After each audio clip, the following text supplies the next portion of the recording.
What's up, guys? Welcome back. Oh, fuck.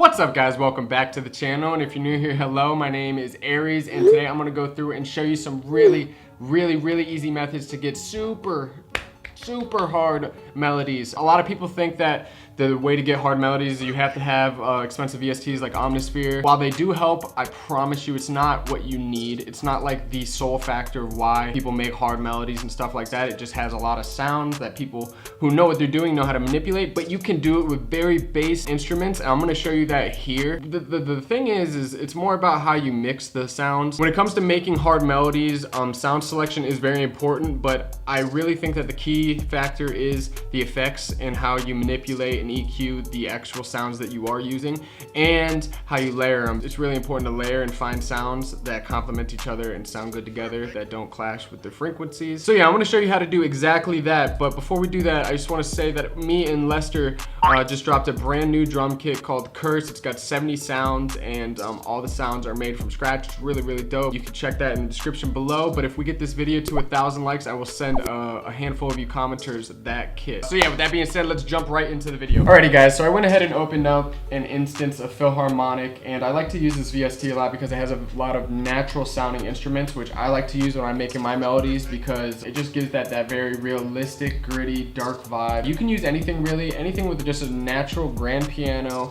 anything with a natural nylon guitars, or any guitars really, and that's exactly actually what I'm gonna use here. I'm gonna go ahead and open up a classical guitar and get to work here. I'm gonna open up the piano roll. What you're gonna wanna do if you don't know your scales or anything, you can turn on these helpers. I have the C sharp minor harmonic. For the most part, when you're trying to make these hard, dark melodies, you're gonna wanna use something in the minor scale. It doesn't have to be minor harmonic, but this is something I'm familiar with, so I'm gonna use this for this video.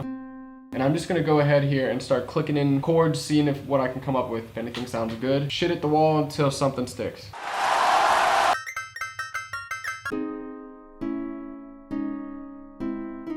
I kind of like this. This is a good bass, so I'm gonna go ahead and transpose this over. You could do that by clicking Control A and then hitting Control B, and it'll drag it all over, or you could just highlight it all and just click Control B. It'll do the same thing. Alrighty, so what I'm gonna do here now is make this sound a lot more natural, because that's very important to me, is making my melodies sound like they're samples. Even though I am gonna sample it, I want the actual guitar melody loop that's playing to sound like somebody actually played it. And the best way to do that is to add some strum, and you could do that by clicking Alt S. Mine already kind of has what I've been using, but it's going to start out like this, and you could just play with it. I have alternate direction turned on, just so that every other chord, it changes which note hits first, as you can see. So I'm going to leave that turned on. So you can see how it strums it. Because it is still automated, they're all going to be strumming the exact same way, so I like to come in and just play with it kind of on my own and just like give it a little bit of even a more natural feel. You don't gotta go OD with it at all though.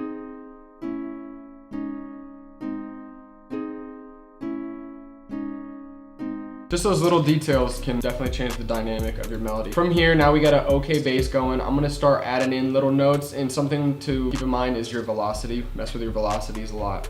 That way, it gives it even more natural sounding, and you can put a lot of atmospheric feeling to it by adding a lot of notes, but just having it at a very low velocity, so it doesn't feel like it's a very simple melody. So you can already hear here, it's like a lot more is going on, which is what I want, as you can hear the comparison between the first part.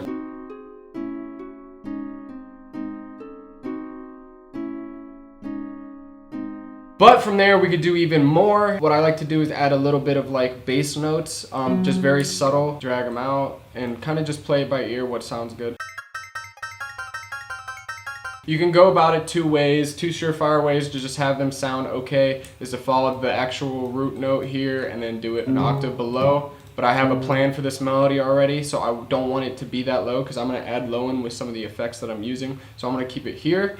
I'm going to copy, actually, yeah, I'm going to copy and paste this all over. And then I'm going to highlight this bottom row. And you're going to click Alt, and you could drag the velocity down of these bottom notes here. And I just want it very subtle, just to add just that much more atmosphere to the track and make it feel more full.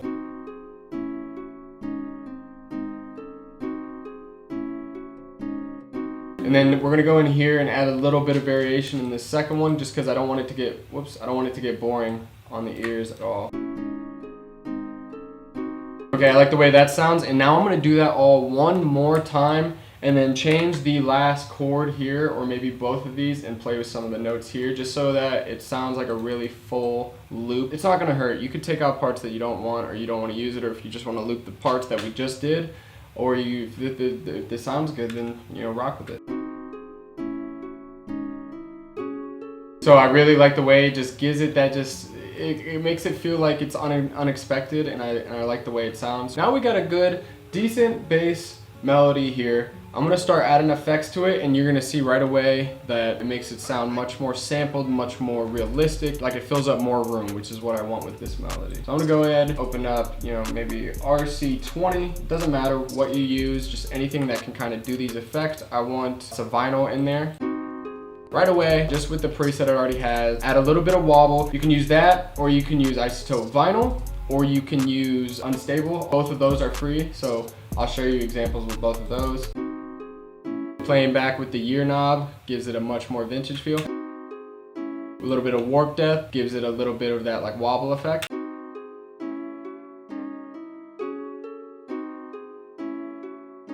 Just makes it sound, you know, a little bit more cute beats-esque-ish, I guess. Go in here to unstable. Once I find it, same deal here. Come into your master tab and turn the master up, turn the wobble down a little bit, maybe the drift down a little bit. You can use anything you want, just anything that gives it that vibe. I'm gonna go with RC20 because that's what I'm comfortable with and I like using. Add a little bit of space, which is just reverb. I want it to mostly focus on the top end, so I'm gonna change the hertz of what it actually is reverbing. So the frequencies, I want it to reverb kind of the higher end. You can play with the width. You can make it wider if you want it to sound wider, take up more room. I want it to be a little bit more in the center, so I'm gonna go here and turn it down a little bit. I'm gonna open up an instance of EQ because I don't want it to have much low end, and I'm gonna explain something here in a second when I add it.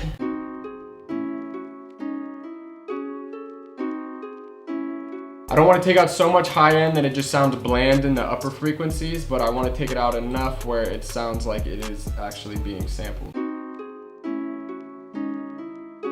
I'm going to use something that just gives it a little bit of a lo-fi-ish feel, something called Low-Hi 3. I use it here and there, you don't need it, it's just something I like to use.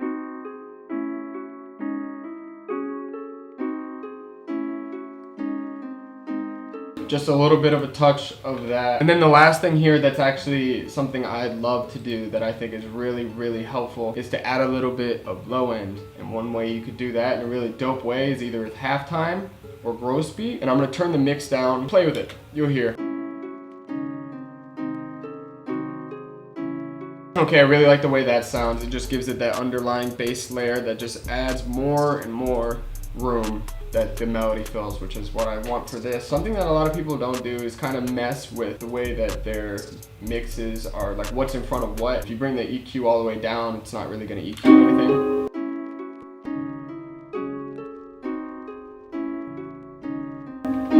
Hear the difference? So I like the way that sounds, so you can play with that.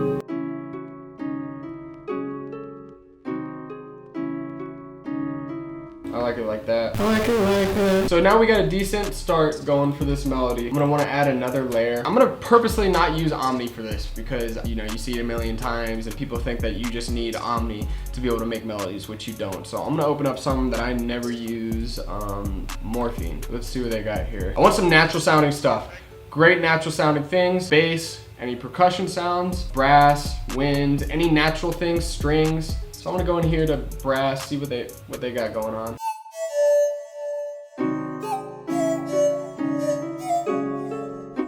Okay, I like that, and I like the trombone. Now all these still sound kind of tingy, like synthetic-ish, you know, like a synthesizer. Not natural sounding, but I'm gonna adopt the same kind of mixing effects that I used for the melody and add it onto here and try to make it sound more natural. I'm gonna go through that now. I think I'm gonna use this tromboner here and this crystallized flute, see if I can come up with a dope melody. For now, I'm gonna leave it on effect 1 just to give me an idea, but I'm actually gonna put it on its own thing and mix it accordingly just for that sound.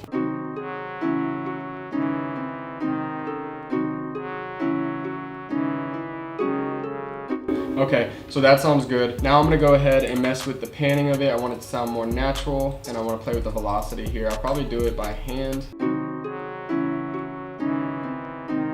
Okay, now from here, I'm gonna actually like kind of take it off the grid so it's not quantized as much. Sounds like a much more natural trombone, like somebody's actually playing it, which is what I want this melody to be. And it's kind of fine if it sounds a little harsh right now, because you're gonna see when I mix it, it'll kind of bring down that harshness and make it fit and complement that main guitar. So I'm gonna bring it into a new mixer here. I'm gonna use RC20 again. The main thing with this is probably the way you EQ it, so I don't want any noise, a little bit of wobble, probably low distortion, and I want it to be a little bit spacey. Add a little reverb. Now for the EQ.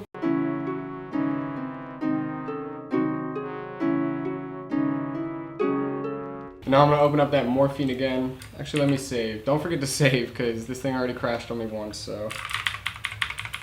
Pick a name you'll remember.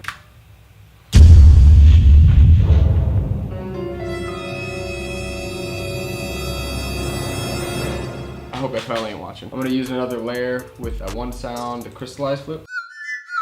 This is gonna be something very subtle, I think.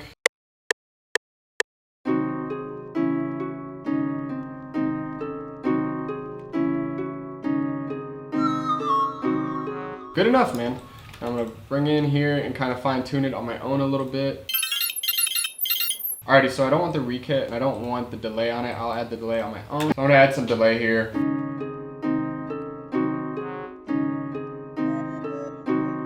Alright, here's the fun part now. I'm gonna go in here, split these channels, mess with each one, have something different for each one, have one with just that section playing with that, and then have it definitely soloed once on the piano. I'm gonna go in here and record all of this. You can either record it all for my sake, for what I'm gonna do, because I'm gonna show you two ways here. Actually, to flip this, I'm gonna record each one by itself. Okay, now we got each thing recorded out here. The reason why I did each one like this and recorded it each is because it gives me more control if I want to bring it into Slicer, because Slicer I don't think goes this far on its own scale. I'm going to show you two methods here. You can either mess with the pitch here. I personally don't always like that Slicer feel, but for this one I might. We'll see. I kind of play with both. Mess with the pitch a little bit, immediately bringing it down a little bit. Might make it sound cooler. Make sure you do it for all of them because they're all separate. Come in here, open up Slicer, mess with the attack knob, the decay, how hard it comes in and out. This will help you reduce popping as well and gives it its own very like bouncy vibe. Make sure you come in here, cut it, put it on its own pattern, bring it in, solo it. Now, when you're messing with this, when you bring it into Slicer, for some reason it just gets really quiet, so you're gonna want to turn the volume up on the actual mixer knob, because I'm gonna bring it into its own mixer. And here's how this sounds right now. Gives it a little bit more of a bounce, and then play with the shift all you want. And then from here you can go into the Slicer and kind of just pick random chops if you want to and reverse them. You could do that with what this rev button is. You click on the chop that you want to reverse. So what I'll do from here, because you brought it into its own mixer, it's still gonna have low end, which I do not want for when the melody comes in, and it gives it a much more vintage sound when you don't have much low end. And then another thing you could do if you are gonna use this Slicer method is add a little bit of reverb or delay as well. Delay will make it a little bit wider if you choose to do so by changing the pan and making it ping pong so it goes back and forth, ear to ear.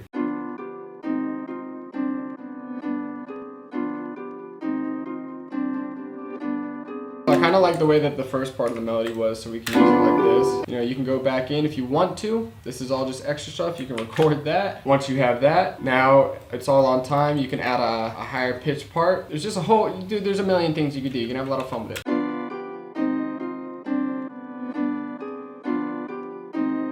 Put this on an effect track and start messing with some filters, messing with some gross beat stuff. Let's see.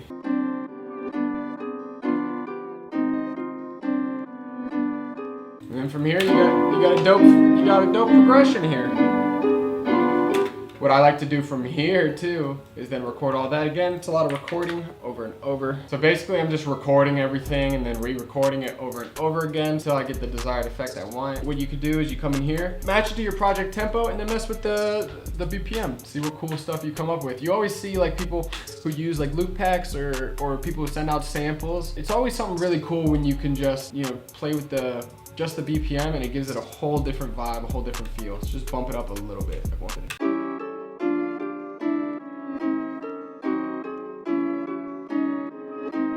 There you have it, man. That's all there is really to it.